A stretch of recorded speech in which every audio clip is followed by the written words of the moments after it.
अगर मैं एक सियासी कारकुन हूं और मैं फौज के इदारे में मुदाखलत नहीं कर सकता क्योंकि वो मेरा दायरा इख्तियार भी नहीं, दायरा कार भी नहीं है, तो फिर मेरा ये भी नजरिया है कि फौज को भी सियासत में मुदाखलत करने का हक हासिल नहीं। लेकिन मुझे याद है, और शायद कोई बुजुर्ग ऐसे हों जो उनको भी याद हो, जब दिसंबर 1971 में हथियार ढालने से एक दिन पहले जनरल याहिया खान ने कौम से खिताब किया और कहा हम लड़ेंगे, गली गली में लड़ेंगे, सहराओं में लड़ेंगे, खेतों में लड़ेंगे, कारखानों में लड़ेंगे, पहाड़ों में लड़ेंगे और इनके खिलाफ हम जंग लड़ेंगे, हथियार फेंक दिए। तो ये बड़े बड़े बोल तो हमने उस वक्त भी सुने। मुल्क को और अवाम को क्यों इम्तिहान में डाल रहे हो, क्यों मजे ले रहे हो? हुकूमती रिट खत्म हो रही है, पुलिस का चेन ऑफ कमांड टूट गया है, पुलिस आज़ाद हो गई है, इसने अपनी अमन कमेटियां बना ली हैं, वो वर्दियां भी नहीं पहन रहे और कांस्टेबल खुद निज़ाम अपने हाथ में लिए हुए हैं।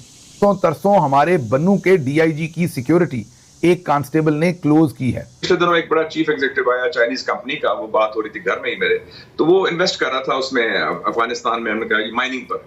तो मैंने क्या कहता है, मैं क्या आप गए हैं, have you been to Afghanistan? कहते हाँ जी मैं 2 दफा गया हूँ। मैं कहाँ गया? कहते नॉर्थ ऑफ काबुल। मैंने कहा कि अच्छा तो आप खैरियत से?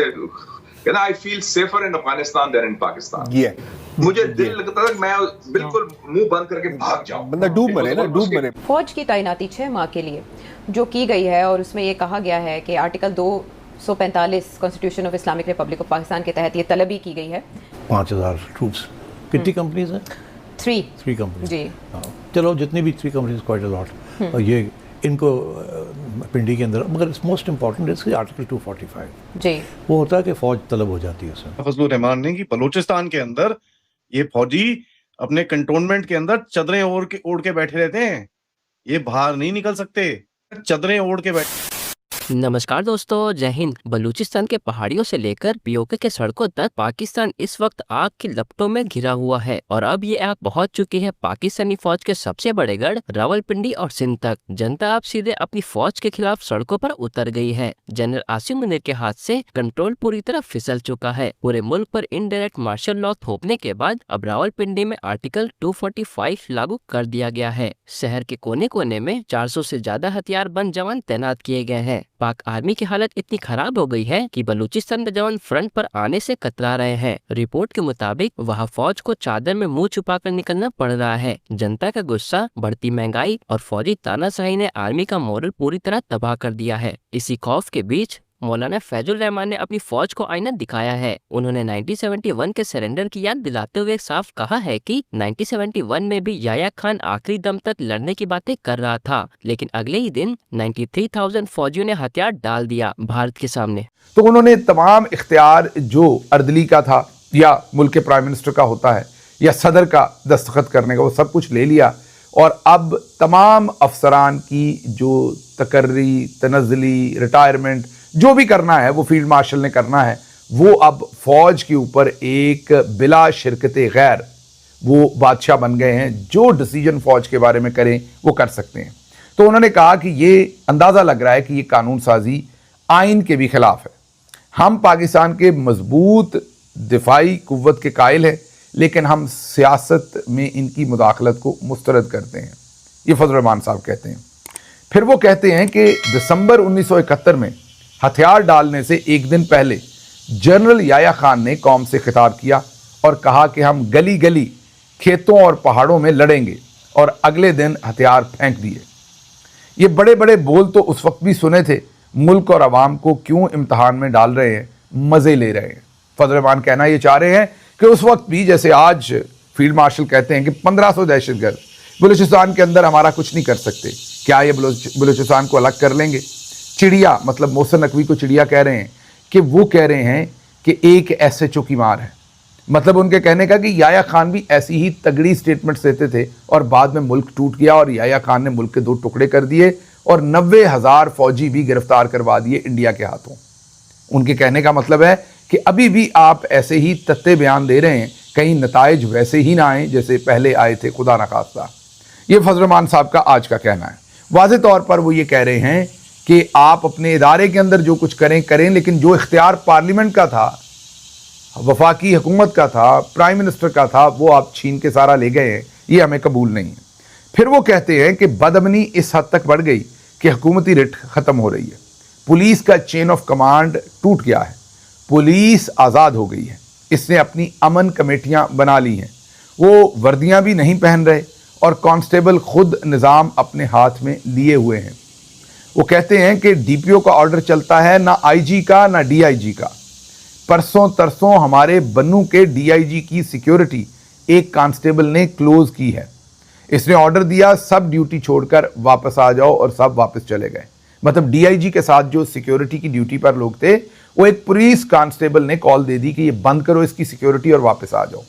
ये हम बार बार आपको दिखा चुके हैं कि किस तरीके से बन्नू और दूसरे अजला के अंदर पुलिस की अमन कमेटियां बन गई हैं। वीडियोस भी आपके सामने रखी थी जहां पर वो फौज को कहते हैं कि यहां से निकल जाएं, आप यहां आते हैं तो दहशतगर्दी लाते हैं, आपकी वजह से हमें कत्ल किया जाता है पुलिस वालों को, आप जब यहां नहीं होते तो हम खुद दहशतगर्दों का मुकाबला कर लेते हैं और हमारी कत्लो गारत भी कम होती है। तो फौज यहां मत आए, हमें फौज की सहूलत नहीं चाहिए, फौज ने जाना है बॉर्डर पर जाए, हमारे इलाकों के अंदर आकर ये काम मत करे। और इसकी मुतअद्दिद वीडियोस आपके सामने रख चुके हैं जिसमें पुलिस अमन कमेटी ज़बरदस्ती लड़ भिड़ कर वहाँ से फ़ौज को निकाल रही है और कह रही है कि आपको हम यहाँ पर रहने की या अपने इलाके में आने की इजाज़त नहीं देंगे। आगे फजल रहमान कहते हैं कि रावला कोर्ट में 3 महीने हो गए, लोग बैठे हुए हैं, लेकिन ये इनसे बात करने को तैयार नहीं है। मतलब जो कुछ कश्मीर के अंदर किया उस पर तनकीद डाल रहे हैं। वो कह रहे हैं कि मुल्क और आवाम को क्यों इम्तहान में डाल रहे हो, खुद तो मज़े ले रहे हो। फिर वो कहते हैं इस वक्त मुल्क में तैयारी नहीं है, ना माहौल है, बस एक इदारे की ख्वाहिश है कि सूबे बनाना, और वो जबरन मुसल्लत कर रहा है। क्या हम सूबे बनाएंगे? मैंने कहा कमबख्तो, कहा हम सूबे बनाएंगे। मैंने कहा कमबख्तो, ज़रा अकल भी है तुम में, पूरे मुल्क में आग लगी हुई है और बीच में तुमने सूबों की बात शुरू कर दी है। आप अपने इदारे के अंदर इंतजामी तब्दीलियां लाएं, उससे हमारा कोई झगड़ा नहीं। आप आर्मी चीफ भी हो, आप चीफ ऑफ डिफेंस फोर्सेस भी हो, आप फील्ड मार्शल भी हो, उससे हमारा कोई सरोकार नहीं।